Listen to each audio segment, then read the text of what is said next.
ಪ್ರಥಮ ಪಿಯುಸಿ ಕನ್ನಡ ವಾರ್ಷಿಕ ಪರೀಕ್ಷೆಯ ಎಲ್ಲ ಸಂದರ್ಭದ ಪ್ರಶ್ನೆಗಳನ್ನು ಈ ವಿಡಿಯೋದಲ್ಲಿ ನೀಡಲಾಗಿದೆ. ನೋಟ್ಸ್ ವಿಡಿಯೋಗಳಿಗಾಗಿ ಈ ಚಾನೆಲನ್ನು ಸಬ್ಸ್ಕ್ರೈಬ್ ಮಾಡಿ. ವಾರ್ಷಿಕ ಪರೀಕ್ಷೆಯ ಬ್ಲೂಪ್ರಿಂಟ್ ಪ್ರಕಾರ ಸಂದರ್ಭದ ಪದ್ಯಗಳು: ದುರ್ಯೋಧನ ವಿಲಾಪ, ತಲ್ಲಣಿಸದಿರು ಕಂಡ್ಯ ತಾಳುಮನವೇ, ಅಖಂಡ ಕರ್ನಾಟಕ. ಪಾಠಗಳು: ಬುದ್ಧ ಬಿಸಿಲೂರಿನವನು, ಗಾಂಧಿ, ಜ್ಯೋತಿಷ್ಯ ಅರ್ಥಪೂರ್ಣವೋ ಅರ್ಥರಹಿತವೋ ಹಾಗೂ ನಾಟಕ ಭಾಗ ಬೋಳೇಶಂಕರ. ನೀಮ್ ಕ್ರಮ ವಿಪರ್ಯಯ ಮಾಡುವುದು ಸರಿಯೇ? ಈ ವಾಕ್ಯವನ್ನು ರನ್ನ ಕವಿ ಬರೆದಿರುವ ದುರ್ಯೋಧನ ವಿಲಾಪ ಎಂಬ ಪದ್ಯ ಭಾಗದಿಂದ ಆರಿಸಲಾಗಿದೆ. ರಣರಂಗದಲ್ಲಿ ದುರ್ಯೋಧನನು ತನ್ನ ಮಗನಾದ ಲಕ್ಷಣಕುಮಾರನ ಶವವನ್ನು ನೋಡುತ್ತಾನೆ. ನಂತರ ತನ್ನ ಮಗನನ್ನು ಕುರಿತು, ತಂದೆಗೆ ಜಲಾಂಜಲಿಯನ್ನು ನೀಡುವುದು ಮಗನ ಕರ್ತವ್ಯ, ಆದರೆ ಇಲ್ಲಿ ನಾನೇ ನಿನಗೆ ಜಲಾಂಜಲಿಯನ್ನು ನೀಡುವಂತಾಯಿತು. ನೀನು ಈ ರೀತಿ ಕ್ರಮವನ್ನು ತಪ್ಪಿಸುವುದು ಸರಿಯೇ ಎಂದು ತನ್ನ ಮಗನ ಬಳಿ ಕೇಳುತ್ತಾನೆ. ಸ್ವಾರಸ್ಯ: ದುರ್ಯೋಧನನು ರಣರಂಗದಲ್ಲಿ ತನ್ನ ಮಗನ ಕುರಿತು ಹೇಳುವ ಮಾತುಗಳು. ಮನುಷ್ಯರು ಸಾಯದೆ ಕಲ್ಲು ಸತ್ತಾದ ಸುಮ್ಕಿರು ಮತ್ತೆ. ಈ ವಾಕ್ಯವನ್ನು ಮೆಸಗರಹಳ್ಳಿ ರಾಮಣ್ಣ ಬರೆದಿರುವ ಗಾಂಧಿ ಎಂಬ ಪಾಠದಿಂದ ಆರಿಸಲಾಗಿದೆ. ಊರಿಗೆ ಹೋದ ಕರಿಸಿದ್ದೇಗೌಡ ಹಣವನ್ನು ಹೊಂದಿಸಿ ಆಸ್ಪತ್ರೆಗೆ ಮರಳಿ ಬರುತ್ತಾನೆ. ಆಸ್ಪತ್ರೆಗೆ ಬರುವಾಗ ಬಾಗಿಲಲ್ಲಿ ನಿಂಗಮ್ಮ ಪದ್ದಿಯನ್ನು ಇರಿಸಿ ಅಳುತ್ತಾ ನಿಂತಿದ್ದಳು. ಕರಿಸಿದ್ದೇಗೌಡ ಗಾಂಧಿ ಹೇಗಿದ್ದಾನೆ ಎಂದು ಕೇಳಲಿಲ್ಲ. ಯಾವಾಗ ಪ್ರಾಣ ಹೋಯಿತು ಎಂದು ಕೇಳುತ್ತಾನೆ. ಗಾಂಧಿ ಸತ್ತ ವಿಷಯ ಕೇಳಿ ಅಳುತ್ತಿದ್ದ ನಿಂಗಮ್ಮನನ್ನು ನೋಡಿ ಕರಿಸಿದ್ದೇಗೌಡ ಮೇಲಿನ ಮಾತನ್ನು ಹೇಳುತ್ತಾನೆ. ಕರಿಸಿದ್ದೇಗೌಡ ತನ್ನ ಮಗಳಾದ ನಿಂಗಮ್ಮನನ್ನು ಸಂತೈಸುವುದೇ ಇಲ್ಲಿ ಬಂದಿರುವ ಸ್ವಾರಸ್ಯವಾಗಿದೆ. ಮುಂದಿನ ಪ್ರಶ್ನೆ: ಬ್ಯಾಂಕಿನಲ್ಲಿ ಕೂಡಿಸಿಟ್ಟು ಮದುವೆಯಾದ ಮೇಲೆ ಹೆಂಡತಿಗೆ ಕೊಡ್ತೀನಿ. ಈ ವಾಕ್ಯವನ್ನು ಚಂದ್ರಶೇಖರ ಕಂಬಾರ ಬರೆದಿರುವ ಬೋಳೇಶಂಕರ ಎಂಬ ನಾಟಕದಿಂದ ಆರಿಸಲಾಗಿದೆ. ಭಾಗವತರು ಕೋಡಂಗಿಯ ಬಳಿ ನಿನ್ನ ಸಂಬಳ ಎಷ್ಟು ಎಂದು ಕೇಳುತ್ತಾರೆ. ಆಗ ಕೋಡಂಗಿಯು ತನ್ನ ಸಂಬಳ ದಿನಕ್ಕೆ ಕೆನ್ನೆ ಮೇಲೆ 10 ಏಟು ಎಂದು ಹೇಳುತ್ತಾನೆ. ಆಗ ಭಾಗವತರು ದಿನಕ್ಕೆ 10 ಆದರೆ ವರ್ಷಕ್ಕೆ 3600 ಆಯಿತು. ಇಷ್ಟು ಏಟುಗಳನ್ನು ನೀನು ಏನು ಮಾಡುತ್ತೀಯಾ ಎಂದು ಕೇಳಿದಾಗ ಬೋಳೇಶಂಕರ, ನಾನು ಬ್ಯಾಂಕಿನಲ್ಲಿ ಕೂಡಿಸಿಟ್ಟು ಮದುವೆ ಆದ ಮೇಲೆ ನನ್ನ ಹೆಂಡತಿಗೆ ಕೊಡುತ್ತೇನೆ ಎಂದು ಹೇಳುತ್ತಾನೆ. ಭಾಗವತ ನ ಬಳಿ ಕೋಡಂಗಿಯು ಹೇಳುವ ಮಾತುಗಳೇ ಇಲ್ಲಿ ಬಂದಿರುವ ಸ್ವಾರಸ್ಯವಾಗಿದೆ. ಕಟ್ಟೆಯನ್ನು ಕಟ್ಟಿ ನೀರೆರೆದವರು ಯಾರು? ಈ ವಾಕ್ಯವನ್ನು ಕನಕದಾಸರು ರಚಿಸಿರುವ ತಲ್ಲಣಿಸದಿರು ಕಂಡ್ಯ ತಾಳುಮನವೇ ಎಂಬ ಪದ್ಯದಿಂದ ಆರಿಸಲಾಗಿದೆ. ಬೆಟ್ಟದ ತುದಿಯಲ್ಲಿ ಹುಟ್ಟಿರುವ ಮರಕ್ಕೆ ಯಾರು ಕೂಡ ಕಟ್ಟೆಯನ್ನು ಕಟ್ಟಿ ನೀರನ್ನು ಹಾಕುವುದಿಲ್ಲ. ಆದರೆ ಅದಕ್ಕೆ ಜನ್ಮ ನೀಡಿದ ದೇವರು ಅದಕ್ಕೆ ಹೊಣೆಗಾರರಾಗಿದ್ದು ಅದನ್ನು ಚೆನ್ನಾಗಿ ಬೆಳೆಸುತ್ತಾನೆ. ಇದರಲ್ಲಿ ಯಾವುದೇ ಸಂಶಯವಿಲ್ಲ ಎಂದು ಕನಕದಾಸರು ಹೇಳುತ್ತಾರೆ. ಮೆರೆಯಲಾತ್ಮ ಸಂಸ್ಕೃತಿ. ಈ ವಾಕ್ಯವನ್ನು ಕುವೆಂಪುರವರು ರಚಿಸಿರುವ ಅಖಂಡ ಕರ್ನಾಟಕ ಎಂಬ ಪದ್ಯದಿಂದ ಆರಿಸಲಾಗಿದೆ. ಅಖಂಡ ಕರ್ನಾಟಕವು ಸರಸ್ವತಿಯು ರಚಿಸಿದ ಒಂದು ಸಂಸ್ಕೃತಿಯಾಗಿದೆ. ಈ ಸಂಸ್ಕೃತಿಯು ನಮ್ಮ ಆತ್ಮ ಸಂಸ್ಕೃತಿಯಂತೆ ಬೆಳಗಬೇಕು ಎಂದು ಕವಿ ಅಭಿಪ್ರಾಯಪಡುತ್ತಾರೆ. ಇದ್ದು ನಾನು ಯಾವ ರಾಜ್ಯ ಆಳಬೇಕು? ಈ ವಾಕ್ಯವನ್ನು ಬೆಸಗರಹಳ್ಳಿ ರಾಮಣ್ಣನವರು ಬರೆದಿರುವ ಗಾಂಧಿ ಎಂಬ ಪಾಠದಿಂದ ಆರಿಸಲಾಗಿದೆ. ಸಂದರ್ಭ: ಗಾಂಧಿಯು ತನ್ನ ಅಮ್ಮನ ಬಳಿ ಮಾತನಾಡುತ್ತಿರುವ ಸಂದರ್ಭ. ಗಾಂಧಿ ಮತ್ತು ಆತನ ತಾಯಿ ಬೆಳಿಗ್ಗೆಯಿಂದ ಆಸ್ಪತ್ರೆಯಲ್ಲಿ ಕಾಯುತ್ತಾ ಕುಳಿತಿದ್ದರು. ಕಾದು ಸುಸ್ತಾದ ಗಾಂಧಿ ತನ್ನ ತಾಯಿಯ ಬಳಿ, ನಾವು ಇದ್ದರೆಷ್ಟು ಸತ್ತರೆಷ್ಟು, ನಡಿ ಊರಿಗೆ ಹೋಗೋಣ ಎಂದು ಹೇಳುತ್ತಾನೆ. ಆಗ ಆತನ ತಾಯಿ, 3 ಹೊತ್ತು ಸಾಯ್ತೀನಿ, ಇದೇ ನಿನ್ನ ನಾಲಿಗೆಯ ಮೇಲೆ ಎಂದಾಗ ಗಾಂಧಿ, ಇದ್ದು ನಾನು ಯಾವ ರಾಜ್ಯವನ್ನು ಆಳಬೇಕು ಎಂದು ತಾಯಿಯನ್ನು ಪ್ರಶ್ನಿಸುತ್ತಾನೆ. ಚಿನ್ನ ತಿಂದು ಬದುಕಲಾಗುತ್ತಾ? ಈ ವಾಕ್ಯವನ್ನು ಡಾಕ್ಟರ್ ಚಂದ್ರಶೇಖರ ಕಂಬಾರರವರು ಬರೆದಿರುವ ಬೋಳೇಶಂಕರ ಎಂಬ ನಾಟಕ ಭಾಗದಿಂದ ಆರಿಸಲಾಗಿದೆ. ಬೋಳೇಶಂಕರ ಸಾಹುಕಾರ ಕಾಮಣ್ಣನಿಗೆ ಧಾನ್ಯದಿಂದ ಚಿನ್ನದ ನಾಣ್ಯಗಳನ್ನು ಮಾಡಿಕೊಡುತ್ತಾನೆ. ನಂತರ ಇದನ್ನು ಪುನಃ ಧಾನ್ಯ ಮಾಡಬಹುದು ಎಂದಾಗ ಸಾಹುಕಾರನು, ಚಿನ್ನ ಸಾಕೆನ್ನುವುದುಂಟೆ ಎಂದು ಹೇಳುತ್ತಾನೆ. ಆಗ ಬೋಳೇಶಂಕರನು, ಚಿನ್ನ ತಿಂದು ಬದುಕಲಾಗುತ್ತಾ ಎಂದು ಕೇಳುತ್ತಾನೆ. ಇವನಿಗೇನು ಹೆಂಡತೀನೇ ಮಕ್ಕಳೇ? ಈ ವಾಕ್ಯವನ್ನು ಡಾಕ್ಟರ್ ಚಂದ್ರಶೇಖರ ಕಂಬಾರ ಬರೆದಿರುವ ಬೋಳೇಶಂಕರ ಎಂಬ ನಾಟಕದಿಂದ ಆರಿಸಲಾಗಿದೆ. ಬೋಳೇಶಂಕರನ ಅಣ್ಣಂದಿರು ಆಸ್ತಿಯನ್ನು ಪಾಲು ಮಾಡಲು ಯೋಚಿಸುತ್ತಾರೆ. ಆಗ ಸರದಾರ ಸೋಮಣ್ಣ ಆಸ್ತಿಯನ್ನು 3 ಭಾಗ ಮಾಡಿ 1 ಪಾಲು ನೀನು ತಗೋ ಎಂದು ಬೋಳೇಶಂಕರನಿಗೆ ಹೇಳುತ್ತಾನೆ. ಆಗ ಸರದಾರನ ಹೆಂಡತಿ, ಇವನಿಗೇನು ಹೆಂಡತೀನೇ ಮಕ್ಕಳೇ ಎಂದು ಹೇಳುತ್ತಾಳೆ. ನೃಪತುಂಗನೇ ಚಕ್ರವರ್ತಿ, ಪಂಪನಲ್ಲಿ ಮುಖ್ಯಮಂತ್ರಿ. ಈ ವಾಕ್ಯವನ್ನು ಕುವೆಂಪುರವರು ಬರೆದಿರುವ ಅಖಂಡ ಕರ್ನಾಟಕ ಎಂಬ ಪದ್ಯಭಾಗದಿಂದ ಆರಿಸಲಾಗಿದೆ. ಕರ್ನಾಟಕದಲ್ಲಿ ಸರಸ್ವತಿಯು ತನಗೆ ಬೇಕಾದ ಸಚಿವ ಮಂಡಲವನ್ನು ರಚಿಸಿದ್ದಾಳೆ. ಇಲ್ಲಿ ನೃಪತುಂಗನೇ ಚಕ್ರವರ್ತಿಯಾಗಿದ್ದಾನೆ, ಪಂಪನಿಲ್ಲಿ ಮುಖ್ಯಮಂತ್ರಿಯಾಗಿದ್ದಾನೆ. ರನ್ನ, ಜನ್ನ, ನಾಗವರ್ಮ, ರಾಘವಾಂಕ, ಬಸವಣ್ಣ ಮೊದಲಾದವರು ಸರಸ್ವತಿ ರಚಿಸಿದ ಸಚಿವ ಮಂಡಲದ ಸದಸ್ಯರಾಗಿದ್ದಾರೆ ಎಂದು ಕವಿಯು ಇಲ್ಲಿ ತಿಳಿಸುತ್ತಾರೆ. ಮಂತ್ರಿಕಣ, ಶಕ್ತಿಕಣ. ಈ ವಾಕ್ಯವನ್ನು ಕುವೆಂಪುರವರು ಬರೆದಿರುವ ಅಖಂಡ ಕರ್ನಾಟಕ ಎಂಬ ಪದ್ಯಭಾಗದಿಂದ ಆರಿಸಲಾಗಿದೆ. ಕರ್ನಾಟಕವೆಂದರೆ ಬರಿಯ ಹೆಸರಲ್ಲ, ಕರ್ನಾಟಕವೆಂದರೆ ಇಲ್ಲಿರುವ ಮಣ್ಣಿಗೆ ಇರುವ ಹೆಸರಲ್ಲ. ಕರ್ನಾಟಕವೆಂದರೆ ಅದೊಂದು ಮಂತ್ರ, ಶಕ್ತಿ, ತಾಯಿ, ದೇವಿಯೂ ಆಗಿದ್ದಾಳೆ. ಕರ್ನಾಟಕವು ಕಷ್ಟ ಕೊಡುವವರನ್ನು ನಾಶ ಮಾಡಿ ಒಳ್ಳೆಯವರನ್ನು ಕಾಪಾಡುವ ತಾಯಿಯಾಗಿದ್ದಾಳೆ ಎಂದು ಹೇಳುವ ಸಂದರ್ಭದಲ್ಲಿ ಈ ಮಾತು ಬಂದಿದೆ. ಪವಳದ ಲತೆಗೆ ಕೆಂಪಿಟ್ಟವರು ಯಾರು? ಈ ವಾಕ್ಯವನ್ನು ಕನಕದಾಸರು ಬರೆದಿರುವ ತಲ್ಲಣಿಸದಿರು ಕಂಡ್ಯ ತಾಳು ಮನವೇ ಎಂಬ ಪದ್ಯದಿಂದ ಆರಿಸಲಾಗಿದೆ. ಕನಕದಾಸರು ಈ ಪ್ರಕೃತಿಯ ಮೇಲೆ ಜೀವ ನೀಡಿದ ಎಲ್ಲರನ್ನೂ ದೇವರು ಸಲಹುತ್ತಾನೆ ಎಂದು ಹೇಳುತ್ತಾ ನವಿಲಿಗೆ ಚಿತ್ರವನ್ನು ಬರೆದವರು ಯಾರು? ಪವಳದ ಲತೆಗೆ ಕೆಂಪು ಬಣ್ಣವನ್ನು ಕೊಟ್ಟವರು ಯಾರು? ಎಲ್ಲರನ್ನೂ ಕೂಡ ದೇವರು ತಮ್ಮ ರಕ್ಷಣೆಯಲ್ಲಿ ಕಾಪಾಡುತ್ತಾರೆ ಎಂದು ಹೇಳುವ ಸಂದರ್ಭದಲ್ಲಿ ಈ ಮಾತು ಬಂದಿದೆ. ಎಲ್ಲರನ್ನೂ ಸಲಹುವನು, ಇದಕ್ಕೆ ಸಂಶಯವಿಲ್ಲ. ಈ ವಾಕ್ಯವನ್ನು ಕನಕದಾಸರು ರಚಿಸಿರುವ ತಲ್ಲಣಿಸದಿರು ಕಂಡ್ಯ ತಾಳು ಮನವೇ ಎಂಬ ಪದ್ಯದಿಂದ ಆರಿಸಲಾಗಿದೆ. ಕಲ್ಲಿನಲ್ಲಿ ಹುಟ್ಟಿ ಕೂಗುವ ಕಪ್ಪೆಗಳಿಗೆಲ್ಲ ಅಲ್ಲಿಗಲ್ಲಿಗೆ ಆಹಾರವನ್ನು ಯಾರೂ ತಂದು ಕೊಡುತ್ತಾರೆ. ಎಲ್ಲರ ಕಷ್ಟಗಳನ್ನು ದೇವರು ತಿಳಿದಿದ್ದಾನೆ. ಆದ್ದರಿಂದ ಅವುಗಳಿಗೆ ಆಹಾರ ಸಿಗುವ ಹಾಗೆ ಆತನು ಮಾಡುತ್ತಾನೆ. ಎಲ್ಲರನ್ನೂ ದೇವರು ಸಲಹುತ್ತಾನೆ.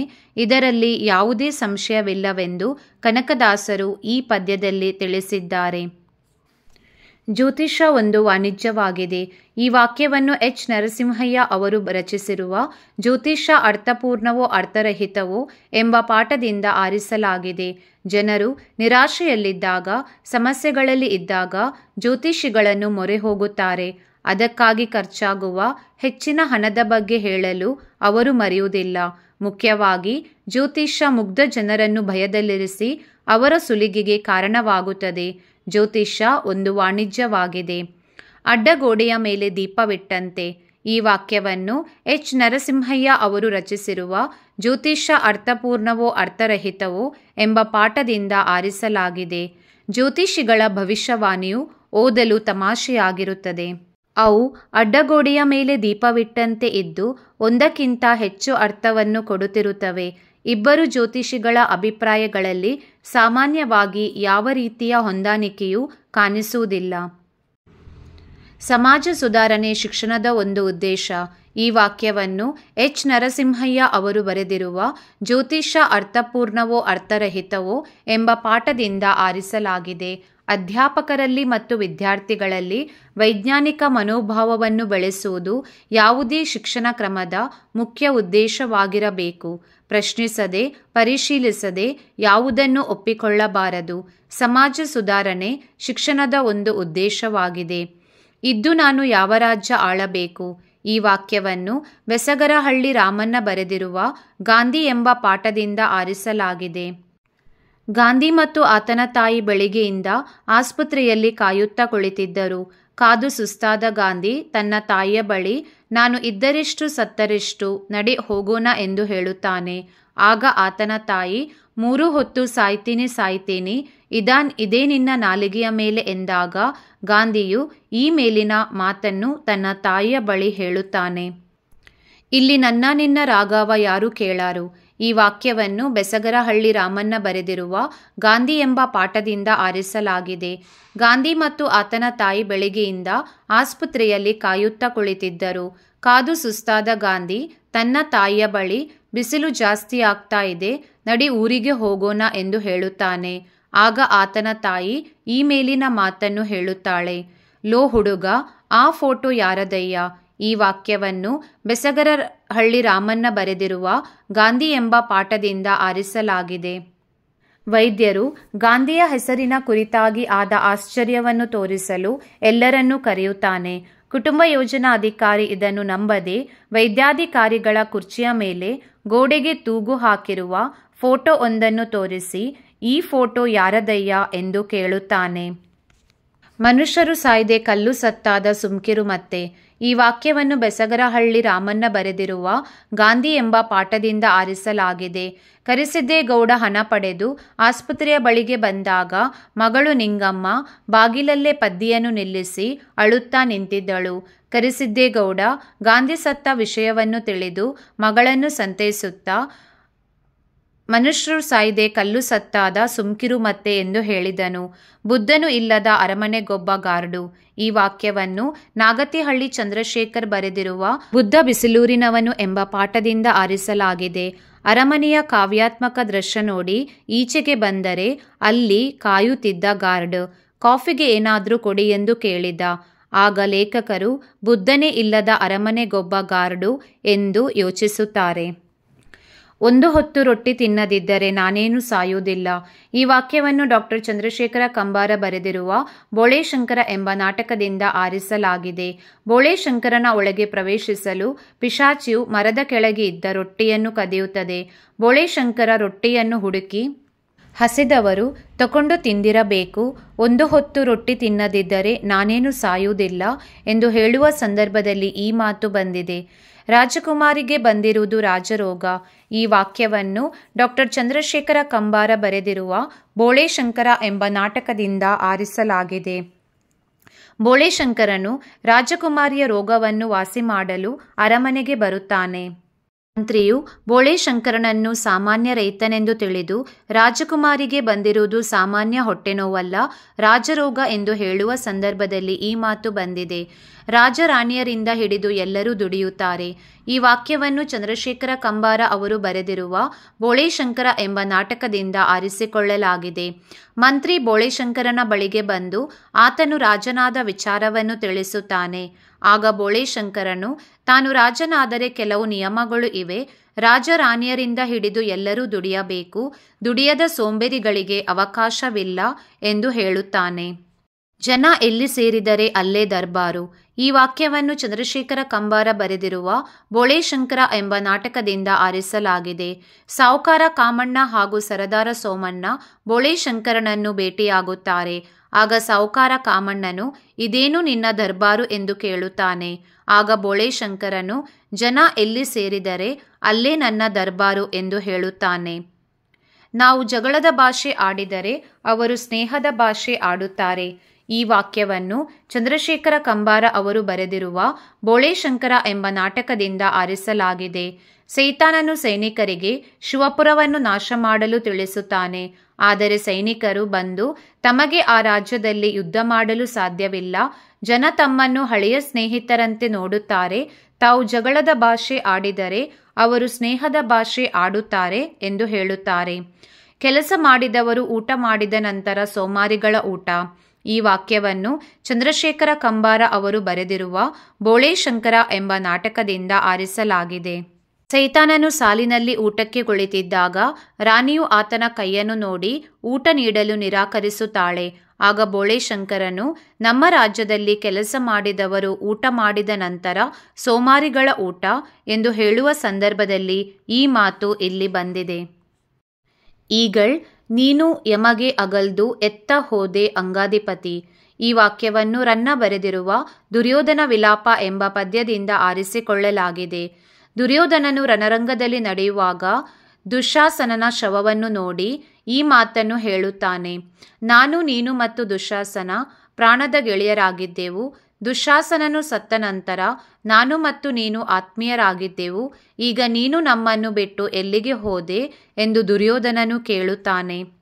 ಪಾಂಡೀವಿಯಲ್ತು ಪಿನಾಕ ಪಾನಿಯುಂ ನೆರೆಯನ್. ಈ ವಾಕ್ಯವನ್ನು ರನ್ನ ಬರೆದಿರುವ ದುರ್ಯೋಧನ ವಿಲಾಪ ಎಂಬ ಪದ್ಯದಿಂದ ಆರಿಸಿಕೊಳ್ಳಲಾಗಿದೆ. ದುರ್ಯೋಧನನು ಸಂಜಯನೊಡನೆ ಯುದ್ಧಭೂಮಿಗೆ ಬರುವ ಸನ್ನಿವೇಶವನ್ನು ಇಲ್ಲಿ ವರ್ಣಿಸಲಾಗಿದೆ. ದ್ರೋಣನ ಶವದ ಮುಂದೆ ನಿಂತು ದುರ್ಯೋಧನನು ಯುದ್ಧಭೂಮಿಯಲ್ಲಿ ಬಿಲ್ವಿದ್ಯೆಯಲ್ಲಿ ನಿಮ್ಮ ಎದುರು ನಿಂತು ಹೋರಾಡಿ ಗೆಲ್ಲಲು ಅರ್ಜುನನಿಗೆ ಮಾತ್ರವಲ್ಲ ಶಿವನಿಗೂ ಸಾಧ್ಯವಿಲ್ಲ. ನಿಮ್ಮಂತಹ ಪರಾಕ್ರಮಿಗೆ ಹೇಗೆ ಸಾವು ಸಂಭವಿಸಿತು ತಿಳಿಯುತ್ತಿಲ್ಲ ಎಂದು ದುರ್ಯೋಧನನು ಹೇಳುವ ಸಂದರ್ಭದಲ್ಲಿ ಈ ಮಾತು ಬಂದಿದೆ. ಜನನಿ ಸ್ತನ್ಯಮನ್ ಉಂಡೆನು ಆಂಬಳಿಕ ನೀಂ. ಈ ವಾಕ್ಯವನ್ನು ರನ್ನ ಬರೆದಿರುವ ದುರ್ಯೋಧನ ವಿಲಾಪ ಎಂಬ ಪದ್ಯದಿಂದ ಆರಿಸಿಕೊಳ್ಳಲಾಗಿದೆ. ದುರ್ಯೋಧನನು ದುಶ್ಯಾಸನನ ಶವದ ಎದುರು ನಿಂತು, ತಾಯಿಯ ಹಾಲನ್ನು ಮೊದಲು ನಾನು ಕುಡಿದೆ, ನಂತರ ನೀನು ಕುಡಿದೆ. ಸೋಮಾಮೃತವನ್ನು, ರುಚಿಕರವಾದ ಆಹಾರವನ್ನು ಮೊದಲು ನಾನು ಸೇವಿಸಿದೆ, ನಂತರ ನೀನು ಸೇವಿಸಿದೆ. ಬಾಲ್ಯದಿಂದ ಎಲ್ಲಿಯೂ ಕೂಡ ನಿಯಮವನ್ನು ನೀನು ಮೀರಲಿಲ್ಲ ಎಂಬ ಸಂದರ್ಭದಲ್ಲಿ ಈ ಮಾತು ಬಂದಿದೆ.